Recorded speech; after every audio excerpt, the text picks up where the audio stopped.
This is the second of two videos geared to introduce you towards introduction to chemistry, the amount that you would need to know to go through an honors biology course. Okay, so here we're going to focus specifically on chemical bonds. All right, so we discussed already the different types of particles that make up an atom. We said there's protons, neutrons, and electrons. Well, any natural atom has the same number of electrons as it does protons. So if the atomic number of something, for example, is 15 for phosphorus, it means it has 15 protons. Additionally, that also means it has 15 electrons, because in a natural atom it's going to have the same amount. It therefore has no overall charge. Each proton is positively charged. Each electron is negatively charged, so if there's 15 of each, they cancel each other out. Okay? Now, the atomic mass does not factor into the charge, so that could be different. Here, the atomic mass will be rounded up to 31, so that would mean there's 15 protons, as seen here, but a total of 16 neutrons, because 31 minus 15 gives you 16. And remember, the atomic mass is 15, is protons plus neutrons. Okay? Now, if we were going to draw a model of this phosphorus atom, we would want to do what's called a Bohr model. That's how I want you to do them. Start by drawing the nucleus. And in the nucleus, you're going to write how many protons there are and how many neutrons there are. So we just saw that there's 15 protons and there will be 16 neutrons. Okay?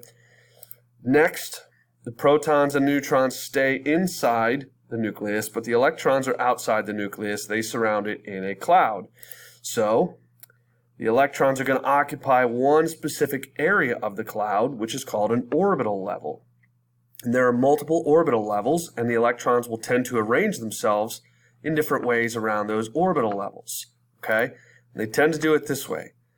The first 2 electrons available go into the first orbital level, which is shown here. The second 8 go into this second level, which is shown here.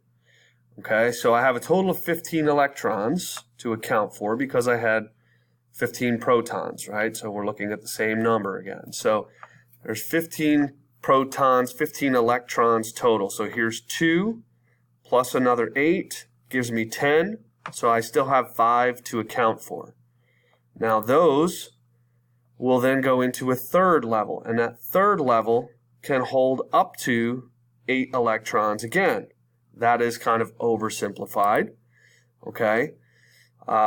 Depending on specifically which element you're talking about, it can vary slightly when you get into some more specific chemistry. But for our purposes, you just need to remember 2, 8, 8, okay? And so since I don't have 8 to fill this orbital level, that's all that would go in there. Now notice how I am drawing these just to really be able to keep track of them. The first 2 you can put wherever you want. Okay, but then since I've got 8 in the second level and 8 in the third level, when I draw them, I'll put 2 here, 2 here, 2 here, 2 here. So that's easy to see. I've got 2, 4, 6, 8. In the third level, I put 1, 2, 3, 4 at each of the 4 corners. Now I start adding in my second pair next to each one. Well, here I've got 2. Now it makes it real easy for me to keep track of and say I'm missing 1 here, here, and here. So there's 3 electrons missing from this outer orbital level. Okay, if you just randomly spread them throughout, then you have to individually count each orbital level, and it's much more difficult. So organizing this way helps you keep track of it easier. So to reiterate that, what I need to figure out is in the outer shell, which is what we call the valence shell, this atom is missing 3 electrons. And by showing it this way, I can tell that there are 3 missing. Well, why is that important? Because atoms want to be what we call stable.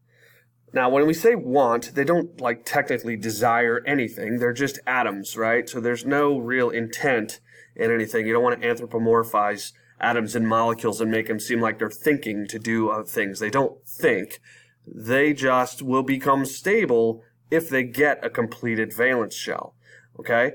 So this one here has really 2 different ways that it can get a completed valence shell. First, it could get rid of 5 electrons, and that would eliminate this whole outer shell, and then this one would become the valence shell, and it would be complete.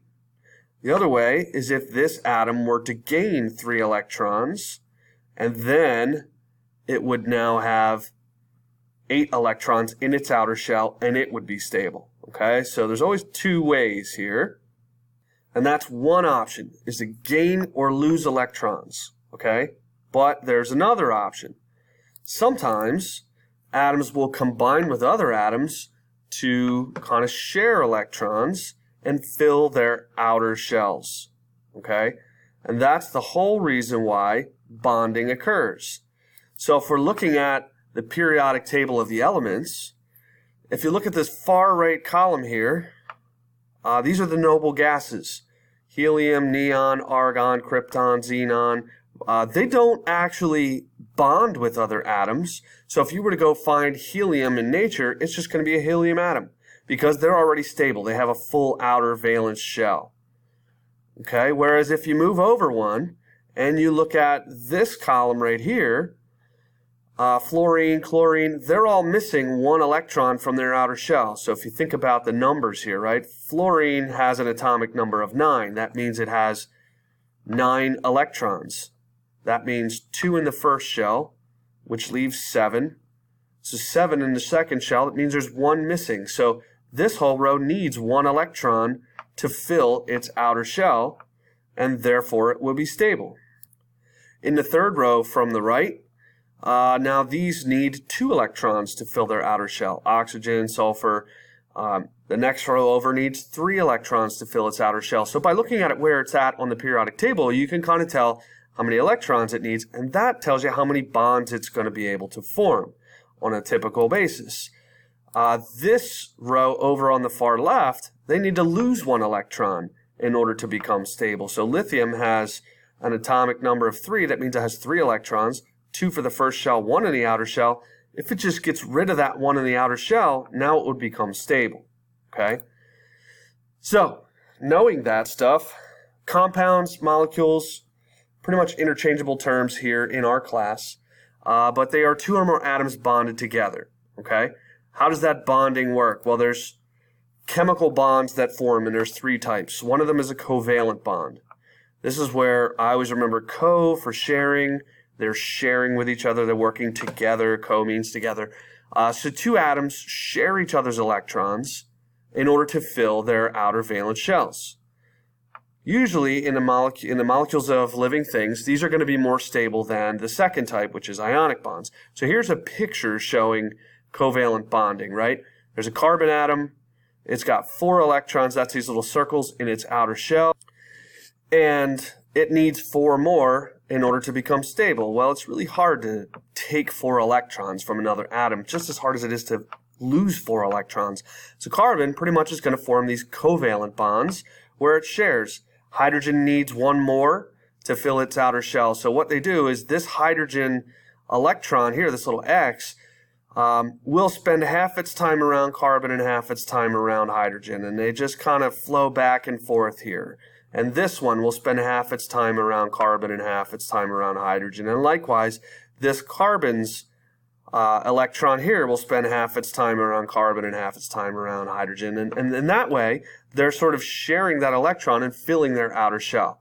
So that's how covalent bonding works. And here you have 1 carbon bonded to 4 hydrogens, and it's written as CH4. The little lower number means how many hydrogens there are. Since there's no number on the C, that means there's only 1 of them. So I have 1 carbon, 4 hydrogens, and that forms a molecule of methane.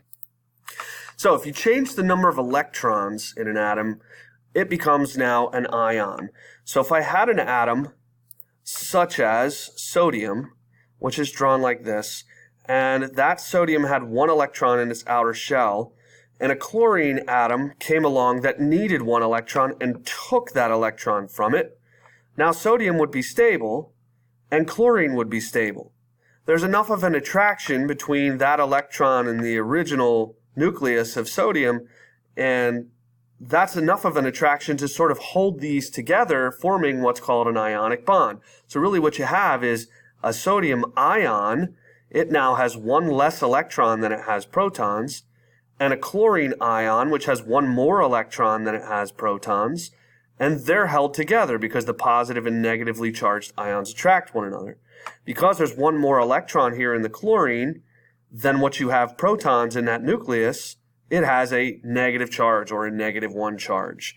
Okay, so an ionic bond is when one atom steals electrons from another. And I always think of, I want it. It's an ionic bond. It's going to take it.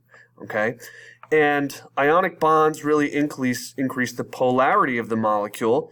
So for instance here, this is now a polar molecule. It has a positive and a negative end.